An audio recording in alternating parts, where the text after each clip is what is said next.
क्या ये ब्रह्मांड हमेशा से ऐसे ही था या किसी एक क्षण में सब कुछ सितारे, ग्रह, समय, जीवन एक ही विस्फोट से जन्मा? क्या विज्ञान ने वो सच जान लिया है जो ऋषियों ने हजारों साल पहले अपने ध्यान में देखा था?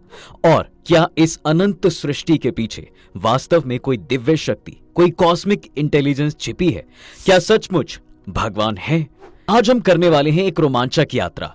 दुनिया कैसे बनी, साइंस क्या होता है, हिंदू धर्म क्या कहता है, और सबसे अहम, क्या ब्रह्मांड बिना किसी डिवाइन पावर के बन सकता है?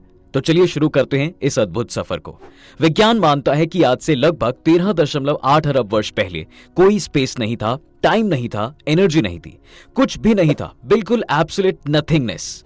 लेकिन इस एब्सोल्यूट नथिंगनेस के अंदर था एक क्वांटम फ्लक्चुएशन, एक माइक्रोस्कोपिक एनर्जी इंस्टेबिलिटी, और बस उसी एक पल में हुआ था the big bang.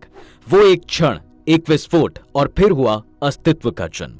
Big bang कोई बम जैसा धमाका नहीं था, वो था स्पेस का अचानक फैलना, ऐसे जैसे एक सूक्ष्म बिंदु फटकर पूरा ब्रह्मांड बन गया हो। आप जिस स्पेस में सांस ले रहे हैं वो स्पेस भी उसी एक्सप्लोजन से निकला, और फिर हुआ कॉस्मिक इन्फ्लेशन, यानी ब्रह्मांड का फैलाव। ब्रह्मांड ने रोशनी से भी तेज गति से फैलना शुरू किया। इस अवधि को कहते हैं कॉस्मिक इन्फ्लेशन। यह फैलाव इतना तेज था कि पूरा ऑब्जर्वेबल यूनिवर्स, जो एक छोटी सी उंगली की नोक से भी छोटा था, एक ही क्षण में आकाश गंगा आकार जितना हो गया था। बिग बैंग के बाद तापमान था 10 ट्रिलियन डिग्री, लेकिन सेकंडों के भीतर यूनिवर्स ठंडा होने लगा और पहली बार बने कॉर्क्स, इलेक्ट्रॉन्स, न्यूट्रॉन्स और प्रोटॉन्स। कुछ लाख साल बाद पहली बार हाइड्रोजन और हीलियम एटम्स बनते हैं। ये एटम्स गुरुत्वाकर्षण के कारण एक दूसरे को खींचने लगे और बने पहले तारे, पहली गैलेक्सियां। इन तारों ने न्यूक्लियर फ्यूजन में भारी तत्व बनाए, जैसे कार्बन, ऑक्सीजन, आयरन, और जब ये तारे सुपरनोवा बने, उन्हीं एक्सप्लोजन से निकले वो एलिमेंट्स जिनसे आज आप, मैं और हमारी धरती, हमारे शरीर, सब कुछ बने। 4.6 अरब साल पहले हमारे सूर्य का जन्म हुआ। उसके आसपास बची धूल और पत्थरों से बना हमारा ग्रह अर्थ, और फिर अब तक का सबसे बड़ा रहस्य, जीवन कैसे बना। विज्ञान कहता है कि समुद्र के अंदर लाइटनिंग प्लस केमिकल रिएक्शन से पहले प्रिमिटिव लाइफ बनी, वो पहली सेल जिसमें बदलाव होते चले गए, और आज पूरा का पूरा इंसान बन चुका है। लेकिन कैसे, क्यों, किसने शुरू किया, अब ये भी एक मिस्ट्री है। हिंदू धर्म में दुनिया कैसे बनी, इस पर एक नहीं बल्कि कई लेयर्स में ज्ञान दिया गया है, लेकिन उनकी मुख्य बातें विज्ञान से जिस तरह मेल खाती हैं वो हैरान कर देने वाली हैं। हिंदू दर्शन कहता है सृष्टि की शुरुआत कुछ नहीं, यानी कि एब्सोल्यूट नथिंगनेस से नहीं हुई, बल्कि ब्रह्म से हुई। ब्रह्म ना वो प्रकाश है, ना अंधकार, ना समय, ना स्थान, वो है प्योर कॉन्शियसनेस, जिसे ना बनाया जा सकता है और ना ही नष्ट। विज्ञान इसे एनर्जी प्लस इंफॉर्मेशन के रूप में देखता है। हिंदू ग्रंथों में कहा गया है कि ब्रह्म ने स्वयं को विस्तार किया और ब्रह्मांड बना। यह विस्तार बिल्कुल वही है जो विज्ञान कहता है कॉस्मिक इन्फ्लेशन, यानी ब्रह्मांड का फैलाव। ऋग्वेद अध्याय 10 के 129 नासदीय सूक्त में कहा गया है, सृष्टि से पहले न दिन था, न रात, न हवा, न आकाश, बस एक तत्व था जो स्वयं में था। ये तत्व यानी कि एक बिंदु, जिसे साइंस सिंगुलैरिटी कहता है। जी हाँ, है ना ये कॉन्सेप्ट अमेजिंगली क्लोज। हिंदू धर्म में ब्रह्मांड 3 कॉस्मिक फंक्शन से चलता है। पहला, ब्रह्मा इज इक्वल टू सृष्टि, दूसरा विष्णु इज इक्वल टू पालन, तीसरा शिव यानी कि संहार और पुनः निर्माण।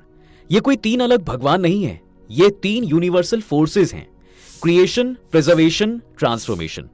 आज फिजिक्स इन्हें मानती है एंट्रोपी, स्टेबिलिटी, ट्रांसफॉर्मेशन फोर्सेस। और हिंदू ग्रंथ कहते हैं ब्रह्मांड बार बार बनता है और खत्म होता है, एक साइकिल खत्म होती है, दूसरी शुरू।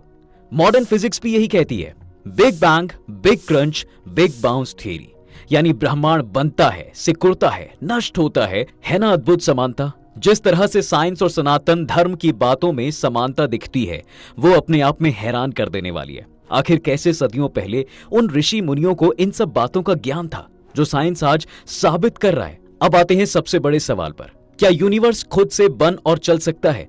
क्या एक एक्सप्लोजन खुद से इतना परफेक्ट यूनिवर्स बना सकता है? विज्ञान मानता है ब्रह्मांड को चलाने के लिए 25 से ज्यादा फंडामेंटल कांस्टेंट्स होते हैं, जैसे कि speed of light, gravitational force, charge of electron, cosmological constant. इनमें से किसी एक कांस्टेंट में भी 1% नहीं, 0.00000001% भी अंतर हो जाता तो यूनिवर्स कोलैप्स हो जाता। मतलब ये पूरा यूनिवर्स टिक ही नहीं पाता। ये फाइन ट्यूनिंग इतनी परफेक्ट है कि इसे एक्सीडेंटल कहना वैज्ञानिकों को भी एक झटका देता है। इस पूरे ब्रह्मांड में हर एक चीज इतनी परफेक्टली अलाइंड है कि उसे रैंडम समझना गले से उतर ही नहीं सकता। ऐसा लगता है कि इन सभी चीजों को किसी ने बहुत सोच समझकर ऐसे प्लेस किया है कि सभी एक दूसरे को बैलेंस करते हैं। कई नोबेल विनिंग साइंटिस्ट भी कहते हैं this precision hints at an intelligent design. विज्ञान देखता है गैलेक्सीज परफेक्टली रोटेट कर रही हैं, प्लैनेट्स परफेक्ट डिस्टेंसेस पर हैं, लॉज ऑफ फिजिक्स यूनिवर्सल हैं, डीएनए इतना कॉम्प्लेक्स है कि रैंडम चांस से नहीं बन सकता। तो क्या ये सब एक रैंडम है या कोई सुपर इंटेलिजेंस कॉस्मिक सिस्टम या कोई शक्ति है जो इन सब चीजों को प्लान कर रही है? हिंदू धर्म में गॉड एक व्यक्ति नहीं बल्कि एक कॉस्मिक इंटेलिजेंस है जिसे कहा गया ब्रह्म, चेतना, परमात्मा, परम शक्ति। और ये वही शक्ति है जिसने लॉज को सेट किया, कॉन्स्टेंट्स फाइन ट्यून किए और यूनिवर्स के एल्गोरिदम को चलाया। ये एक ऐसी परम चेतना है जो हमारी चेतना से जुड़ी हुई है। सबसे दिलचस्प बात यह है कि विज्ञान और हिंदू धर्म कभी विरोधी नहीं है, वो एक ही सत्य को अलग अलग भाषाओं में बताते हैं। जैसे क्वांटम फिजिक्स और भगवत गीता, जितनी भी क्वांटम डिस्कवरीज हुई हैं उनमें आधुनिक वैज्ञानिकों को हिंदू दर्शन की गूंज सुनाई दी। Particle wave duality, observer effect, non duality of existence, सभी बातें गीता और उपनिषद में मिलती हैं। पार्टिकल वेव ड्युअलिटी को गीता के इस बात से समझा जा सकता है कि रूप अनेक हैं पर तत्व एक ही है। जैसे कण कभी तरंग बन जाता है, वैसे ही गीता कहती है कि बाहरी रूप बदलते हैं पर भीतर का असली स्वरूप एक ही रहता है।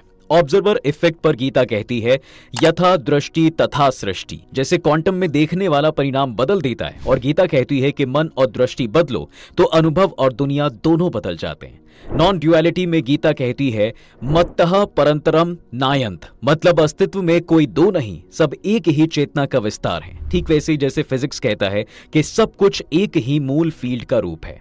Energy can not be destroyed, इस पर गीता कहती है कि आत्मा अमर है, वो ना पैदा होती है ना मरती है। Physics, energy can neither be created not destroyed. Hinduism, आत्मा ना पैदा होती है ना मरती है। क्वांटम एंटेंगलमेंट कहता है एवरीथिंग इज वन, सब कुछ कनेक्टेड है। अद्वैत वेदांत कहता है सब ब्रह्म है। तत्वमसि, तुम वही तत्व हो। अब इसे ऐसे समझते हैं कि क्या दिव्य शक्ति का अस्तित्व संभव है? क्या कोई भगवान है? तो जवाब है हाँ। ऐसा क्यों लगता है कि कोई दिव्य शक्ति है? Why a creator makes sense because universe is too finely designed. Laws of physics universal and elegant. Complex structures cannot arise by chance. Consciousness unexplained by biology. Life's origin is still a mystery. यानी न सिर्फ पृथ्वी बल्कि पूरे ब्रह्मांड को चलायमान और व्यवस्थित रखने के लिए जितने भी फोर्सेस काम करते हैं, ये सब अगर रैंडम होता तो इतना परफेक्ट कैसे हो सकता है? ये साफ बताता है कि कोई डिवाइन पावर जरूर है जिसने बारीकी से ये सब डिजाइन किया हुआ है। ये सभी संकेत देते हैं कि कुछ है जो हमारे अंडरस्टैंडिंग से बहुत परे है। हिंदुइज्म इसे कॉन्शियस क्रिएटर यानी कि पर ब्रह्मा कहता है, एक ऐसी शक्ति जो हर कण में है, हर नियम चलाती है, परखने वाली वैज्ञानिकों की आंखों में भी है, ब्रह्मांड को चलाने वाले नियमों में भी है। ये शक्ति कोई और नहीं बल्कि यूनिवर्स इंटेलिजेंस है। तो दोस्तों, आज हमने जाना विज्ञान कहता है ब्रह्मांड बिग बैंग से बना, हिंदू धर्म कहता है ब्रह्मांड ब्रह्म के विस्तार से बना। विज्ञान कहता है सभी यूनिवर्सल लॉज फाइनली ट्यून्ड हैं, हिंदू धर्म कहता है एक इंटेलिजेंस इन सभी लॉज का आधार है, और विज्ञान कहता है ब्रह्मांड चक्रीय हो सकता है। हिंदू धर्म वही बात कई सौ साल पहले कह चुका है। सच ये है कि विज्ञान बताता है कि ब्रह्मांड कैसे बना और आध्यात्म बताता है क्यों बना। एक पूरा सच तब दिखता है जब दोनों को साथ पढ़ा जाए। तो क्या भगवान है? अगर भगवान का मतलब है कि एक सुप्रीम इंटेलिजेंस, एक कॉन्शियस फोर्स, एक कॉस्मिक लॉ मेकर, तो हाँ, ब्रह्मांड में दिव्य शक्ति है और उसी शक्ति से सृष्टि भी बनी है और वही शक्ति इसे चला रही है। गीता में श्री कृष्ण कहते हैं मया तत्मिदम सर्वम जगत व्यक्त मूर्तिना न च मस्थानी भूतानी, अर्थात ये पूरा जगत मेरी अदृश्य ऊर्जा से भरा हुआ है, सभी जीव मुझ में स्थित हैं और मैं हर जीव में स्थित हूँ। श्री कृष्ण की बातों का सार अगर समझे तो उन्होंने कहा कि ये जगत मेरा रूप है, जीव मेरा स्वरूप है, प्रकृति मेरी शक्ति है और मैं कण कण में, हर हृदय में, हर क्रिया में उपस्थित हूँ। मैं ही उत्पत्ति, पोषण और संहार हूँ, सब मुझसे हैं और सब मुझ में हैं। यानी वो जो कण जिसमें बिग बैंग ब्लास्ट हुआ वो भी श्री कृष्ण ही है और हम सबके अंदर भी। तो दोस्तों, अगर आपको ये वीडियो पसंद आई है तो इसे लाइक और शेयर कीजिए और कमेंट में बताइए क्या आप मानते हैं कि यूनिवर्स के पीछे एक डिवाइन पावर है। मिलते हैं अगली वीडियो में, तब तक के लिए जय श्री कृष्णा।